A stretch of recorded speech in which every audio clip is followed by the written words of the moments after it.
Hello, my friends. Thanks for joining us again right here on Kardec Radio. This is Spiritism, a closer look. Once again, we are here every Wednesday, 7 p.m. Eastern Time. I am Luiz Lima, your host for tonight, broadcasting from Orlando, Florida. Um, tonight's topic, tonight we are going to take a closer look at Christology. Yeah, Christology. Well, what is that, right? Well, it's an interesting subject. So hopefully by the end of tonight's program, you're going to take valuable information with you. It is for us spiritists, although for initially it doesn't seem like that, but it is. So let's go. Christology. What is that? Okay, it's composed of two pieces, Christ, which is Christ, and ology. Ology means knowledge, something that you're going to study to acquire knowledge. So Christology is knowledge about the Christ. Well, what exactly is that? Because, Jesus, the Christ, said so many things, did so many things, but this is a very specific study. Christology is very specific. So we could define in more details Christology as being the part of theology that studies the person of Christ and his work. Oh, two things included here: the study of the person of Christ and his work. Many authors divide this in two parts, or they give it two different words. Christology being the study of the person of Christ, and the works of Christ receive a different name called soteriology. Soteriology studies salvation as taught by the Christ. So for us here, we don't need to go this far. We need to understand what this is and how it matters to us spiritists. So in very simple words, what is Christology? The study of the nature of the Christ. Was he a human? Was he not? Was he divine, fully divine, half human, half divine? That's Christology.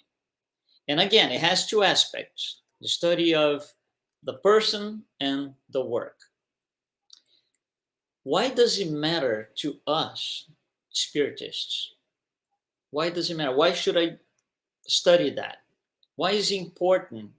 Why is it important for us spiritists to study and understand Christology? Well, here's a glance of what we're going to do here. To understand other belief systems, not that we want to convert ourselves or learn deeply, no, but to understand, we need to understand how they see the Christ. That makes a difference on how the belief systems work based on how they see Christ. Well, for example, in a Spiritist center, many times, and I can tell you this several stories, it is not uncommon to receive people at times from other belief systems that show up because they're looking for some sort of help, some sort of consolation, if you will. So they heard about Spiritism, or somebody mentioned to them, somebody said, oh, I go to this place, so you should go too. So they'll show up at our doors in the Spiritist Center. So it is easier for us to guide that person, to provide, quotes, the services that they expect, meaning the consolation, the help they expect. It is easier for us to do that if we understand where they're coming from. So they come from, let's just say, Buddhism. What is Buddhism? What do they think? What is their general line of think? They come from Judaism. They come from Catholicism. So it would be nice to know, the bare minimum about these religions, especially those within Christianity. How do they see Jesus? Is Jesus this great Savior? Is it not? It is important because it makes a difference. That is actually what makes denominations within Christianity be different from one another. So the knowledge about it solidifies our knowledge about the Christ. So how does this thing started? Studying the nature of the Christ. It starts right after Jesus' death. Right after his death, Christianity, to be, right, is going to go through several phases and influences. The first batch of influences is paganism. So it receives a lot of pagan influences, especially when Emperor Constantine in 312, when he took office, he was the ruling emperor, and he made Christianity the official religion within the Roman Empire. And if that becomes the religion, the official religion, you better know about it. And they didn't know anything because these rulers, these Roman rulers, they were all pagans. So what they do is they started to attach pagan values and rituals to Christianity. So with time, like I said, this starts in 312, 313. With time, throughout the centuries, the whole thing starts to fall apart because you're drifting away from the original teachings of Jesus, in which Christianity is based on, or at least should be based on. So think about this. When you get away from the center of its creation, which is Judea, Jerusalem, that area, when you get away from it, you're going to take the faith, you're going to take that into places that have a completely different culture. For example, Greece or Rome. It's a completely different cultural setup. Very much like, for example, food. Let's say Chinese food. Chinese food in China is not necessarily the same Chinese food we get in the restaurant around the corner here, because it's the one we get here. It's adapted, tailored for the American taste. So there's a cultural component in there. Same thing here. So cultural components start to attach themselves to each place as the Roman Empire, as the Christianity goes across the Roman Empire. So the common beliefs, they start to fall apart. Because now the guy in Greece doesn't believe exactly the same thing that the guy in Judea and the guy in North Egypt. Things fall apart. Religious groups start to drift away from each other. And one of the main reasons why that is so, it's because they understand the nature of the Christ differently. Not every group, not everyone understands the same way. So I want to show you a graphic here. We're not going to study the whole graphic. That would take us hours and hours. But it's just to bring to our eyes visually how complicated it gets. Okay? So let me place this here and we can follow along. So what we have here is, let's say, for example, that the question is, do you think, this is in the early days of Christianity, okay? This is early Christians. Do you believe that Jesus was human or divine? Well, there are three answers. I think he was human, I think he was divine, or I think he was both. Those are the three answers. If you believe flatly that he was human, nothing else, nobody special, didn't do anything different than anybody else, there was a group that took that belief within themselves. They were called the Ebionites. If you believe that Jesus was fully 100% divine, there was another group called the Docetists or Docetism.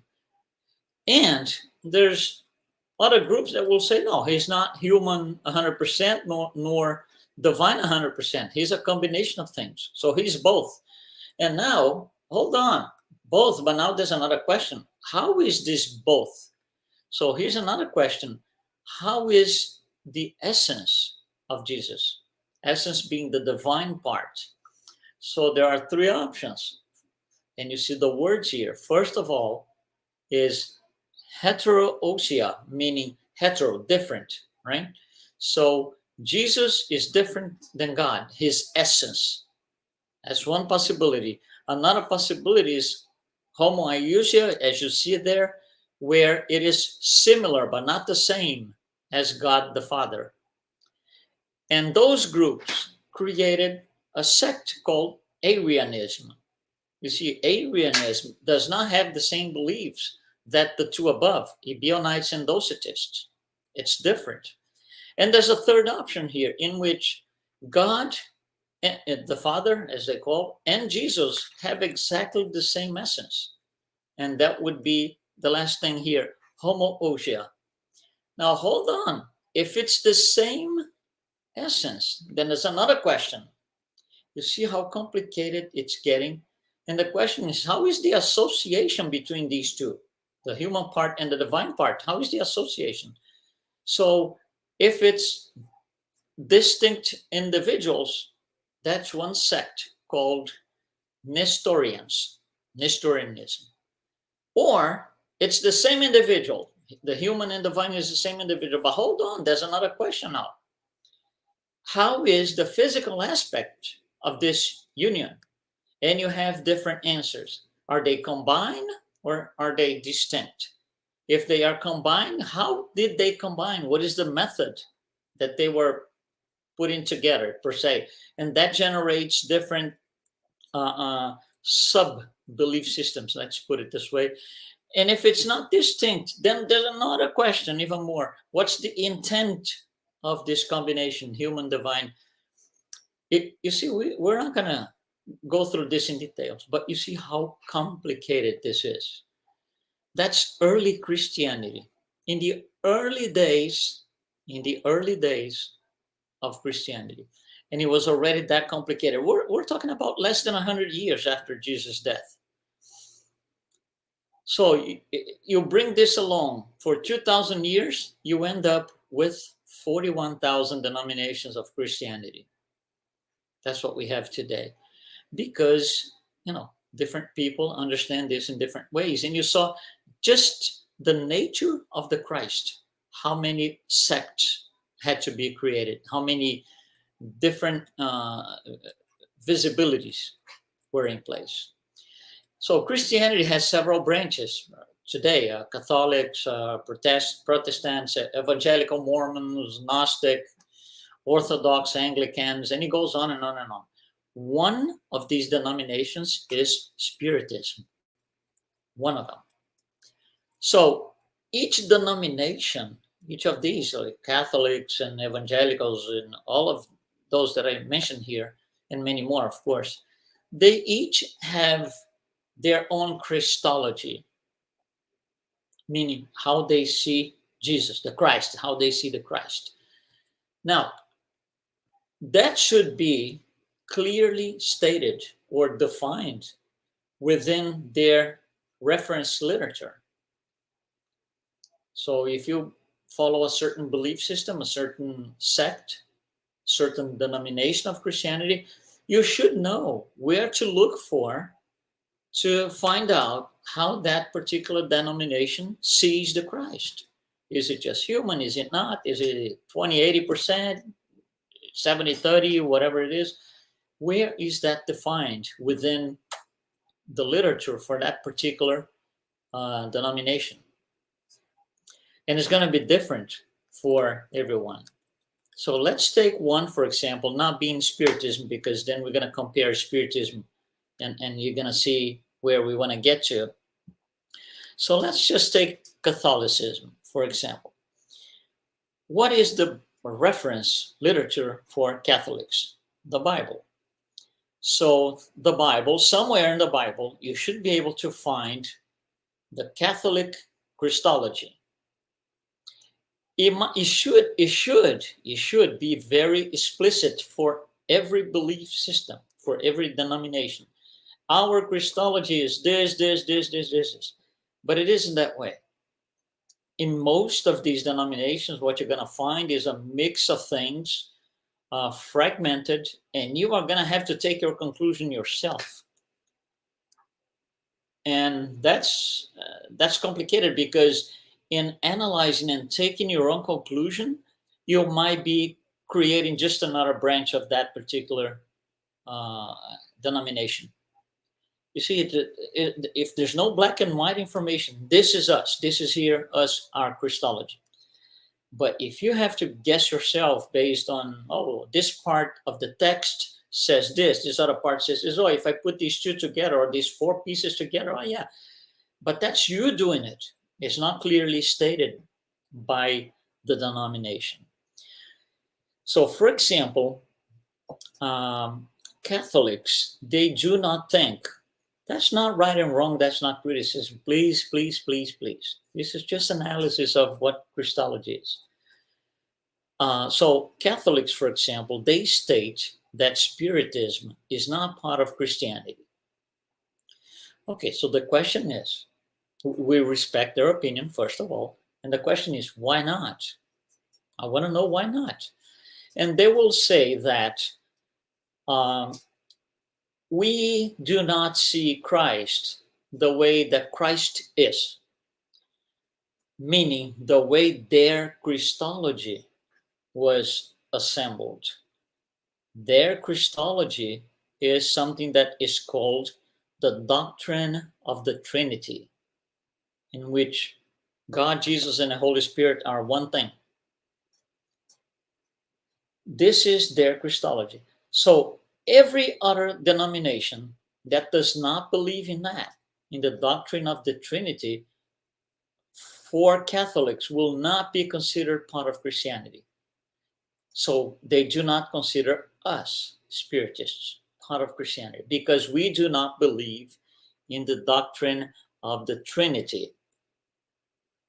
Otherwise, God would have been defeated at the cross, and he wasn't.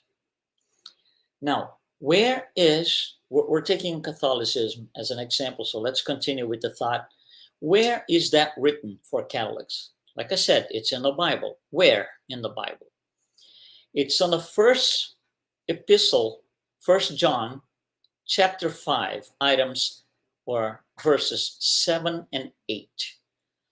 The problem is these verses, verse 8, which would have been the clear black and white description of their Christology, verse 8, was an insertion to the original Bible. It showed up initially after the first translation to the Latin, called the Latin Vulgata, which was done in 384. So at about the late 400s, early 500s, this line starts to show up, defining the Christology. And it will not be in any of the Greek translations until the early 1500s, because it was just a later addition. It wasn't on the original text. So in 1927, the Pope at the time, Pius XI, he stated that this matter on this particular passage, 1 John chapter 5, verses 7 and 8, was to be put under dispute because there was not a general agreement, and it had not been seen in the early versions of the Bible. In 1979, so very close to our days now, the idea of this Trinity as it is, this passage is called Johanneum Comma. So in 1979, the Johanneum Comma was removed from the Bible after the Second Vatican Council. So you will not find this anymore on any Bible after 1979. However, the King James versions still carry that.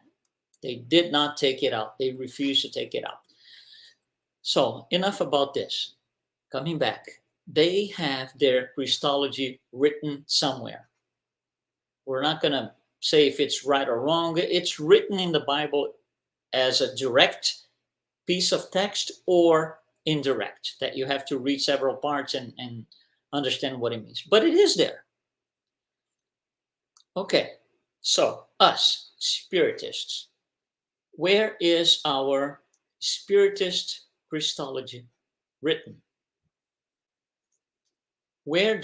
How do I get to know what is the position of Spiritism in regards to the nature of the Christ? How do I get there?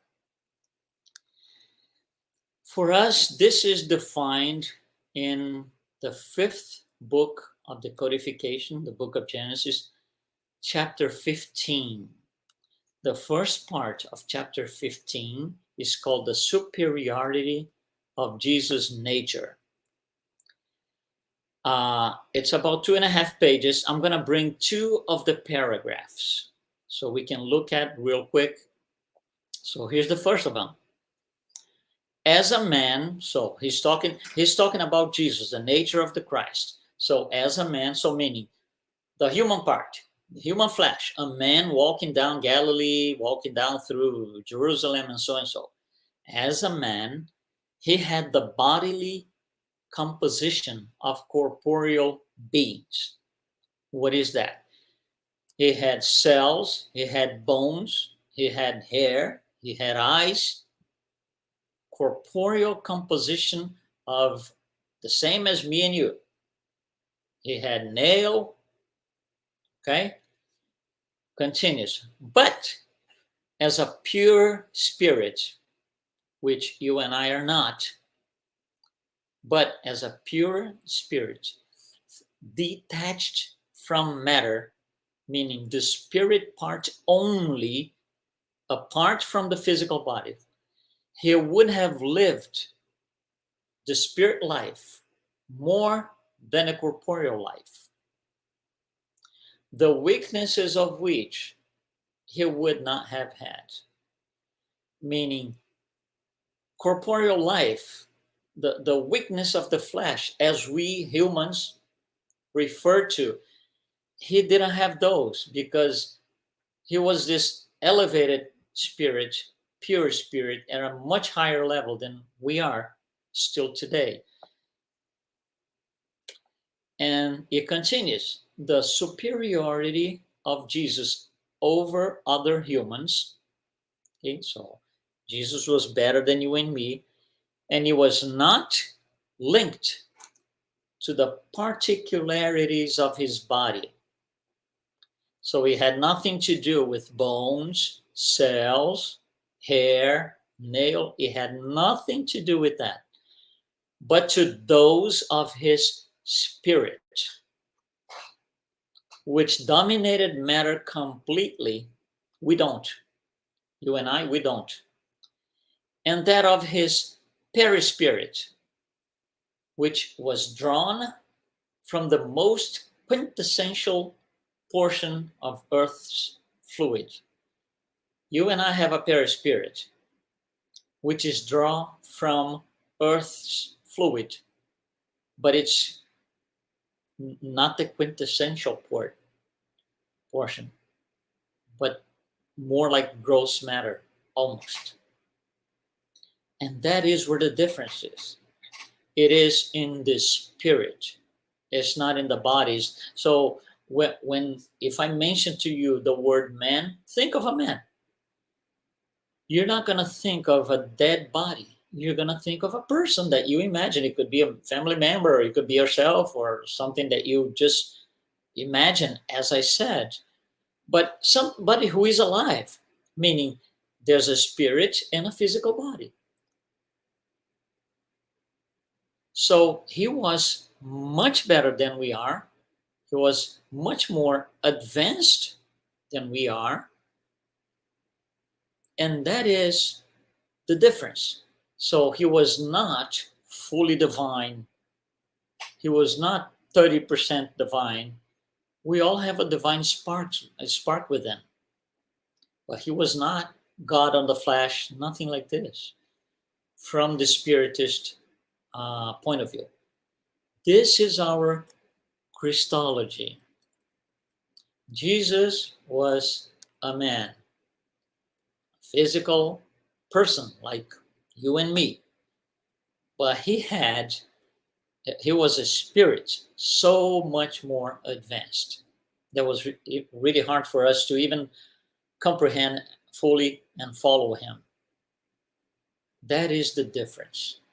We don't see Jesus as fully divine, nothing like this, adopted by God, like the Docetists, nothing like this. Our Christology is very clear. Again, it's on the book of Genesis, on chapter 15, in the first part of the chapter, items 1 and 2. Now, with this, another discussion comes along. We're not going to discuss, I'm just going to mention because it makes sense. If we are discussing, let me rephrase it, if we were to discuss this further for hours and days and maybe months, another thing comes along with it. I have to drag another subject into the equation, because if we are discussing his nature, I need to look at how he was born, right? I need to look at how what happened at birth. Was this a supernatural birth from a Virgin Mary? Really quick, the idea of a Virgin Mary, of Immaculate Conception, that was initially brought up by the Church in the Council of Ephesus in 431. What is a council? It's a group of incarnate, imperfect people that can serve the church, yeah, but imperfect still, that they decide on something. That's what a council is. Okay, we need to decide this. So in this Council of Ephesus in 431, the idea that Mary was virgin came up. Nothing ever before was being mentioned. So this thing goes around. Not everybody agrees. So it goes up and down. It rolls around year after year after year after year. And it was not until the year 553 that the Second Council of Constantinople set the record straight. And then as of that point, 553, the Virgin Mary was generally accepted within the church. So from this day on, it did gain momentum, and it still does, right? And it became this strong belief within certain denominations within Christianity. Not all of them, but it did gain momentum. And it's something that makes sense to be discussed, because if we're discussing, if Jesus is human and and divine or so, how was he born? How was the conception? So one thing brings the other. We're not going to get into that. It's not the purpose today. If we were ever to pursue the subject, is more for curiosity, I would say, because it doesn't add anything to our Spiritist studies other than curiosity. And it's also good to know history in general, studying these Vatican councils, all these things. It's historical information, to say the least. So, Christology. Jesus was a pure spirit living in the flesh among us. No God incarnated, nothing like this. Not for us Spiritists. This is our Christology. I really encourage you to go to the book, Genesis chapter 15. Read the first part, items 1 and 2. It's about 2.5 pages. It's not too much.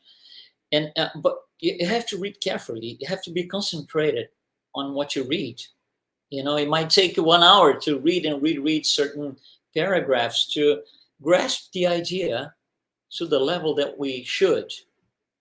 Okay, so I really encourage you to do this. So thanks for joining us tonight, and we will be here next Wednesday at 7 p.m.